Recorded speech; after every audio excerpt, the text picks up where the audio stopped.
So hello guys, welcome back to my channel the sparrow story. और मैंने आपको पिछले ब्लॉग में बताया था, जो कि आप लोगों ने बिल्कुल नहीं देखा है। मैंने आपको पिछले ब्लॉग में बताया था कि हम लोग ग्वालियर फोर्ट पहुंच गए, हम लोग अपने घर जा रहे हैं और ग्वालियर फोर्ट पहुंच चुके हैं। तो मैं आपके लिए दूसरा पार्ट लेके आऊँगी। तो वैसे तो आप लोगों ने देखा नहीं, मुझे दूसरा पार्ट डालने का भी मन नहीं कर रहा था, लेकिन मैंने सोचा जिन लोगों ने देखा है उनके लिए मैं ये दूसरा पार्ट दूसरा पार्ट वॉइस ओवर कर देती हूँ। तो वहाँ पे मैंने आपको बताया था पिछले वाले ब्लॉग में कि राजा मान सिंह की डेथ हो गई, इब्राहिम लोधी ने आक्रमण कर दिया, महाराजा मान सिंह की डेथ हो गई और रानियों ने कूद के जौहर कर लिया। यही वो जगह है जहाँ पे राजा की 8 रानियों ने जौहर कर लिया था। उसके बाद ये जो जगह है वो एक्चुअली यहाँ पे जो ये रनिवास था, और यहाँ पे ये जो जगह है, ये जो आप पिलर्स देख रहे हैं, ये 8 पिलर्स हैं और इसमें 8 लोगों का झूला डालने की जगह है। तो यहाँ पे रानियाँ झूला झूला करती थीं। और पीछे आप जो वॉल्स देख रहे हैं वो सब वॉल्स पहले खुली हुआ करती थी, उसमें कुछ नहीं था। लेकिन जब मुग़ल आ गए तो उन्होंने इसको कारागार बना दिया और इसको चारों तरफ से बंद कर दिया। हो सकता है मुग़लों से पहले से ही बंद कर दिया गया हो, लेकिन कारागार का इस्तेमाल जो था वो सबसे पहले यहीं पे किया गया। वो बता रहे हैं कि यहाँ पे टेलीफोन जैसी कुछ व्यवस्था थी जिससे कि बात सुनी जा सकती थी। उसके बाद मैं बताती हूँ कि यहाँ पे जब मैंने आपको बोला था ना कि इस महल ने बहुत कुछ देखा है, इसने जौहर देखा है, इसने प्यार देखा है, इसने सब कुछ देखा है। इसमें बहुत सारे रंग देखे हैं इसने। तो इसने देखा एक भाई ने अपने भाई को फांसी दे दी। तो ये वो जगह भी है जहाँ पे औरंगजेब ने अपने भाई मुराद को फांसी दी थी। तो शाहजहाँ के 4 बेटे थे। औरंगजेब सबसे बड़ा था दारा शिकोह।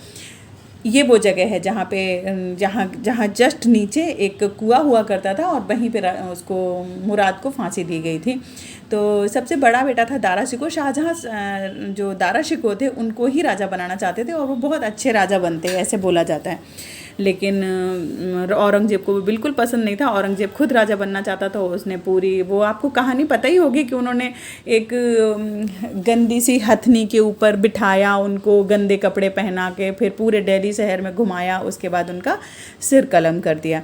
तो ऐसे दारा शिकोह को मार दिया। और उसके बाद उनका एक भाई था शाह शुजा, उसको कोलकाता में मारा गया। और एक जो भाई मुराद था उसको यहाँ ग्वालियर के किले में मारा गया। तो यही वो जगह थी। अब हम यहाँ से वापस जा रहे हैं और यहाँ रास्ते में बहुत अंधेरा है। हाँ, ये अंधेरा आप देख पा रहे हैं ना, इससे भी ज़्यादा लंबा रास्ता अंधेरा था, लेकिन आप लोग को वो अंधेरे में डर ना लगे इसलिए मैंने आपको कम अंधेरा दिखाया है। जब हम यहाँ से ऊपर जा रहे हैं और थोड़ी थोड़ी रोशनी दिखाई देती है तो बहुत अच्छा लगता है, क्योंकि अंदर रोशनी की कोई व्यवस्था नहीं है। सूरज की रोशनी वहाँ बिल्कुल नहीं जाती है। लाइटें ही जल रही थी, जो भी जल रही थी वो। तो सोचो वहाँ जो कारागार में बंदी रहते होंगे वो कितनी बुरी हालत में रहते होंगे। जब आप यहाँ रोशनी देखते हैं तो आपको बहुत अच्छा लगेगा। मुझे तो बहुत अच्छा लगा था सच में। थोड़ी देर के लिए ऐसा फील आ रहा था जैसे सच में ही मैं कारागार में चली गई हूँ। आप सोच रहे होंगे ये मैं फिर से उसी वाले महल में आ गई हूँ। बिल्कुल नहीं, ये राजा का समर टाइम में जो गर्मियों के टाइम में जो दरबार है वो वाली जगह है जहाँ पे गर्मियों में दरबार लगा करता था। इसमें कुछ ऐसे बनाया गया, यहाँ पे राजा बैठते थे। तो ये इसे कुछ ऐसे बनाया गया है ताकि इसमें गर्मी कम लगे। लेकिन यहाँ बहुत गर्मी थी भाई, फिर से मैं यही बोलूँगी। तो इसमें दिखा रहे हैं कि मीनाकारी का काम था ऊपर, और ये बता रहे हैं कि यहाँ हवा का कुछ बता रहे हैं कि नीचे आप हवा पानी जाता है, ऐसा कुछ है वो बता रहे थे कि यहाँ से लाइट जाती है, यहाँ से हवा जाती है। जो ग्वालियर में जो लोग रहते हैं और मेरा ब्लॉग देख रहे हैं तो प्लीज़ बताइए वो क्या कहना चाहते हैं। तो ये समर के टाइम में यूज़ किया जाता है। मीनाकारी पेंट है जो कि इतने साल पहले होने के बाद भी अभी तक ऐसे बरकरार है। और नीचे टाइल्स का काम किया गया है, जो अंगूरे आपको दिखाई दे रहे हैं वो सब टाइल्स का काम किया गया है। और ये बहुत ही खूबसूरत लग रहा है। अगर आप वहाँ जाएंगे तो फील करेंगे कि कितना सारा मेहनत, कितनी सारी मेहनत, कितना सारा पैसा और कितना सारा टाइम लगा होगा ये खूबसूरत इमारतें बनाने में। इतने सारे खूबसूरत जो हमारी ऐतिहासिक धरोहर है उसको बनाने के लिए। और ये आप देख रहे हैं कितनी सुंदर छत बनाई है, कितना सुंदर है ना सब कुछ। एक बात और बताना चाहूँगी, पीछे की तरफ, ये आगे की तरफ है, पीछे की तरफ यहाँ जो आदमी यहाँ पे फ़ोटो खिंचवा रहे हैं उस झरोखे में अगर आप उस झरोखे के बगल वाले झरोखे से अगर आप फ़ोटो खींचेंगे तो आपको तानसेन टॉम्ब दिखाई देगा। तो वो भी एक देखने वाली चीज़ है कि अब यहाँ से खींचोगे ना फ़ोटो तो तानसेन टॉम्ब दिखाई देता है। ये मैं आप लोग को दिखाने की कोशिश कर रही हूँ कि किस तरह से वहाँ हैंड कार्विंग करके पूरा बनाया गया है। उसके बाद हम जा रहे हैं जहाँ राजा मानसिंह पूजा किया करते थे उस जगह पे। तो ये हमें बता रहे हैं कि ये किस तरह से बनाया गया था। मतलब ये जो दिख रहा है आपको, इससे नीचे सुरंग में जाने के टाइम, मतलब सुरंग क्या, वही सीढ़ियों से नीचे जब तलघर में जाते हैं तो वहाँ से रोशनी थोड़ी सी यहाँ से जाती है, उससे गैस नहीं बनती है, वरना उसमें नीचे गैस बनने की संभावना है और कोई हादसा हो सकता है। तो बोल रहे कि इंजीनियरिंग देखिए आप किस हिसाब से बनाया था उस टाइम में भी। ये हम आ गए हैं वहाँ जहाँ राजा मानसिंह पूजा किया करते थे, ये उनका पूजा घर है और इसमें पूरे पूजा घर को एकदम पूजा घर के स्टाइल में ही बनाया गया। ये आप देख रहे हैं, ये है तुलसी के पत्ते और ये है चक्र, और उसके बाद में ये बगल में आप देखोगे पूरा रुद्राक्ष की माला बनी है। ये यहाँ भी रुद्राक्ष की माला और यहाँ पूरा रुद्राक्ष की माला माला माला माला बना रखा है, जैसे रुद्राक्ष के मोती की तरह से बनाया है। ऊपर आप देखेंगे 2 हाथी हैं जो कि शुभता का प्रतीक हैं।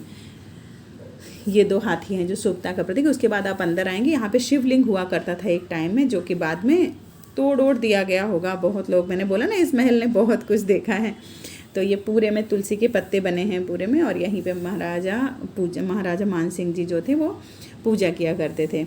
और आप ऊपर की तरफ देखेंगे तो ऊपर की तरफ भी पूरा एकदम रुद्राक्ष की तरह, रुद्राक्ष की मालाएं बना रखे, रुद्राक्ष के मोती की तरह पूरा बनाया गया है। और यही यहाँ पे पर्दे वर्दे के लिए कड़े वड़े टांगे गए, शायद पर्दे लगाए जाते होंगे या मतलब कुछ भी जो भी किया जाता हो, नहीं पता। थोड़ा सा जैसे जैसे टाइम होता जाता है वैसे वैसे लोग अपने हिसाब से चीज़ें करते जाते हैं। और ये हम निकल के बाहर। तो आप लोग को अगर पसंद आ रहा है तो प्लीज़ चैनल को सब्सक्राइब कीजिए, लाइक कीजिए और शेयर ज़रूर कीजिए। मुझे नहीं लग रहा है आपको वीडियो पसंद आया, लास्ट वाले वीडियोज़ पे कोई व्यूज़ ही नहीं आए। चलिए आगे बढ़ते हैं। अच्छा, मैंने तो ये मानसिंह पैलेस ही देख पाया था क्योंकि हमारे पास टाइम नहीं था। यहाँ तक आते आते शाम के 4 या 5 ऐसे कुछ बज गए थे। और 5 बजे के बाद, वैसे तो हमारा घर यहाँ ग्वालियर से बहुत ज़्यादा दूर नहीं है, लेकिन फिर भी रास्ता थोड़ा सा ठीक नहीं है और थोड़े से और भी प्रॉब्लम्स हैं, तो थोड़ा खाना वाना खाते खाते निकलते निकलते हमें और भी देर हो जाएगी। तो ये हम जा रहे हैं उधर। अच्छा, यहीं पे एक गुरुद्वारे के बारे में बताती हूँ। यहाँ पे एक गुरुद्वारा भी है जिसको बोलते हैं दाता बंदी छोड़ गुरुद्वारा। तो मैंने आपको बताया था ना कि जब मुग़ल आए थे तो इसको कारागार में, मतलब कारागार में बदल दिया गया था इस वाले महल को। ये मानसिंह महल के बारे में लिखा। तो मैं आपको उस दाता बंदी छोड़ साहिब गुरुद्वारा जो है उसके बारे में बताती हूँ कि जहांगीर ने जो सिखों के छठे गुरु थे, बाबा हरगोविंद दास जी, तो उनको बंद कर लिया, उनको कारागार में डाल दिया। और उनके साथ 52 मतलब 52 राजा भी बंद कर दिए गए। लेकिन राजा जब से उनको, हरगोविंद साहिब जी को जब से उसने बंद किया, तब से क्या हो रहा है, उसको एक सपने में फ़कीर आ रहा है और बोल रहा है कि तुमने बाबा जी को क्यों बंद किया है, तुमने बाबा जी को क्यों बंद किया है। तो ऐसे ऐसे करके उसको सपने आ रहे, वो बहुत बेचैन रहने लगा। जब वो बहुत बेचैन रहने लगा, मतलब उसे उसकी ना मानसिक स्थिति ऐसे लग रहा जैसे ख़राब हो जाएगी, वो बहुत परेशान रहने लगा। तो उसने अपने दरबार में बताया कि ऐसे ऐसे करके मुझे रोज़ रात में सपना आ रहा है कि मैंने बाबा हरगोविंद साहिब जी को जो बंद कर लिया है वो मैंने गलत कर लिया है, शायद मुझे नहीं करना चाहिए। तो वहाँ दरबार में किसी ने समझाया, किसी फ़कीर ने, कि आप ऐसा कीजिए, आप उनको छोड़ दीजिए, आपके लिए ठीक नहीं है, आप ना बर्बाद हो जाओगे, मतलब जो भी है। राजा डर गया और उन्होंने बाबा हरगोविंद साहिब जी से कहा कि आप ना मतलब आपको हम छोड़ देते हैं, कारागार से मुक्त कर देंगे। यहाँ पे रात में लाइट शो हुआ करता है इस जगह पे, अगर आप यहाँ आते हैं तो ज़रूर देख के जाइए। हाँ, तो तो बाबा हरगोविंद साहिब जी ने बोला कि नहीं, अगर मैं बाहर जाऊँगा तो अपने जो मेरे साथ 52 राजा कैद हैं, मैं उनके साथ ही जाऊँगा। तो राजा फिर परेशान, निकलने को ही तैयार, बोले कि मैं तो इनके साथ ही बंद रहूँगा। तो राजा ने बोला कि ठीक है, ऐसा करो कि हम एक तरकीब निकालते हैं कि जितने लोग आपका छोर पकड़ के बाहर आ सकते हैं राजे, उतना राजा को हम बाहर निकाल देंगे। अब राजा को वो जो जहांगीर को जो राजा बन थे, उनसे राजनीतिक भय था कि कहीं वो विद्रोह ना कर दें, मतलब जो भी है। तो फिर उन्होंने बोला कि ठीक है। अब हरगोविंद साहिब जी भी कम नहीं थे, उन्होंने क्या किया, बोला कि हमें नए कपड़े चाहिए, हमारे लिए नए कपड़े सिलवाओ। तो नए कपड़े सिलवाए, तो उन्होंने 52 कली का चोला सिलवाया और उन 52 कलियों में 52 राजाओं को पकड़वा के और उससे बाहर निकाला। तो इसलिए यहाँ पे जो गुरुद्वारा है उसका नाम है दाता बंदी छोड़ गुरुद्वारा। तो अगर आप लोग यहाँ आते हैं तो गुरुद्वारा भी विज़िट करिए। मैं भी अगली बार आऊँगी तो ज़रूर जाऊँगी, इस बार नहीं जा पाई, मुझे बहुत बुरा लग रहा था। और ये भी कोई दाता बंदी छोड़ से ही संबंधित शायद कोई ऐतिहासिक धरोहर है, मुझे नहीं पता। बोलते हैं कि इसके साथ कुछ हम नया मतलब नहीं कर सकते, मतलब जो भी है ये ऐतिहासिक धरोहर है यहाँ की। तो ये बिल्डिंग जो दिख रही है आपको, तो यहाँ से अब हम लोग जा रहे हैं। हम लोग बहुत प्यास लग रही थी इस टाइम पे, मुझे बहुत ज़्यादा प्यास लग गई थी। तो हम लोग जा रहे हैं अब आगे जाके।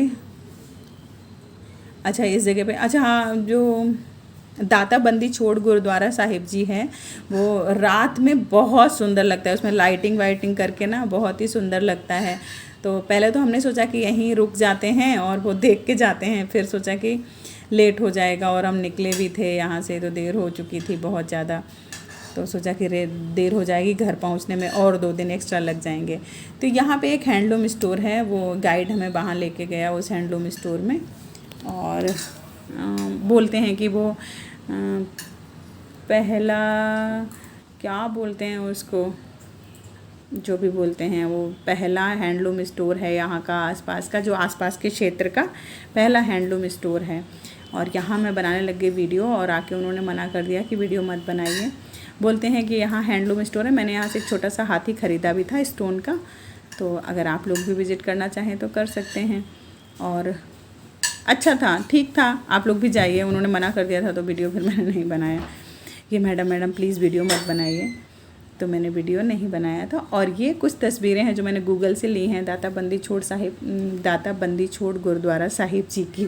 तो अगर आप लोग जाना चाहते हैं, वैसे तो हमारा घर ग्वालियर से बहुत ज़्यादा दूर नहीं है, लेकिन निकलते निकलते वहाँ से बहुत देर हो चुकी थी और रास्ता भी ठीक नहीं था, तो बहुत अंधेरा हो गया था निकलते निकलते। और ये हम जा रहे हैं घर की तरफ। अगर आपको वीडियो पसंद आया है तो प्लीज़ इसे लाइक कीजिए, शेयर कीजिए और सब्सक्राइब जरूर कीजिए और बेल आइकन को भी हिट कर देना। वो आप कभी नहीं करते, इसलिए नहीं जाता होगा, इसलिए आप नहीं देखते होंगे। आशा करती हूँ आपको ये वीडियो पसंद आया होगा। अगर पसंद आया होगा अगर प्लीज़ आपको इसे लाइक पसंद आता है तो प्लीज़ लाइक कीजिए। और अगर आप वीडियो देखते देखते यहाँ तक आए हैं तो आपका बहुत बहुत धन्यवाद। Thank you so much. अगर आप वीडियो देखते देखते यहाँ तक आए हैं तब तो आपको बहुत बहुत थैंक यू, बहुत ज़्यादा थैंक यू सो मच।